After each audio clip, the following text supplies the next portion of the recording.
Alright guys, the topic today is magnetism, and magnetism is such a cool topic, especially because we are in a huge magnet as shown in the picture. We'll get into that. So we find magnets in electric motors. As seen in this picture here, we have south and north, computer disk drives or burglar alarm systems, and we can even see them in some phones. So a magnet is any material that creates magnetic effects by itself. And so really what this means is that it must be able to exert a force on magnets or other materials. Magnetic materials are affected by magnets, but do not actively create their own magnetism. So things like iron and steel can be magnetic materials that can be made into magnets. A permanent magnet is a material that keeps its magnetic properties even when it's near other magnets. And so different representations of magnets are bar magnets, where one side is north and the other is south, or a horseshoe magnet, named after its shape, where we see both poles. And then we have magnetic materials that can be iron or steel. And so magnets are going to have two poles, north and south. If a magnet is cut in half, each half will have its own poles. So for example, as seen in this picture, let's say we break this first one into halves. So each half is going to have its own poles, so north and south, south and north, and on and on and on. So there's always going to be a north and south poles no matter what you do to it. So when magnets are near each other, they exert forces to each other. So if you have two opposite poles, like north and south, they're going to attract each other. If you have two of the same poles, north, north, south, and south, they're going to repel. They're going to move away from each other. And so here we see a visual representation of that. So we have north and south, opposites attract, kind of like in charges. If you had plus or minus, it would attract. And we have like poles or like charges where they would repel. They would move away from each other. So when two magnets create these forces, they're creating forces larger than themselves. So you may have two magnets and you may say that the force is, the size of that magnet. But in reality, it can be bigger than that. So how do you describe the force everywhere around a magnet? So we have a source magnet, and then we have a test magnet. So the test magnet here is, we're going to say it's an imaginary test magnet, and it has a north pole. And so we see a pattern here in this picture. We see that in the beginning, we see that the north is moving away, and then it's moving down towards the source magnet or towards the south. So here the pattern is moving from north to south.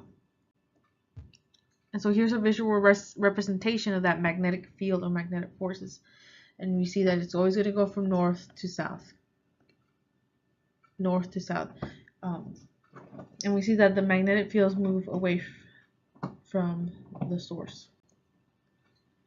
So every magnet creates this magnetic field in the space surrounding it. A source magnet is one that creates a magnetic field. So notice that the magnetic field lines always point away from north to south. Just remember that pattern. So here we see field lines. They start on the North Pole and they finish on the south. So we have 1, 2, 3, 4 field lines. And if you notice, we don't have the same field lines within the same line. So they keep moving away from each other. The farther you move, the less force you have on that magnet. So magnetism is created by moving charges. This can happen through electric currents or through the atoms and materials.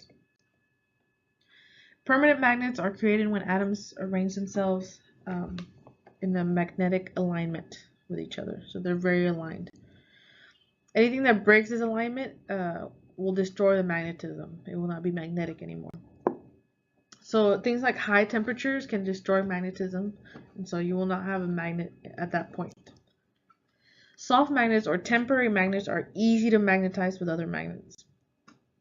And so we can see both magnetization and demagnetization of paper clips or small iron nails. So for example, we see here a magnet north and south, and we see at the beginning a nail will be attracted to the north side. Okay, so that would mean that this side of the nail is south. Of course, then that makes the next and north. And so we just follow that pattern. And so we talked about this. The biggest magnet on Earth is the planet itself. And this happens because Earth's core is magnetic. There's metal in there. But we know it's not a solid permanent magnet, it's molten. So how does a compass work? Well, first of all, we know that a compass will point north. Okay, so if you were to travel somewhere in the woods or outdoors, if you have a compass, that compass will face north. That is the geographic north.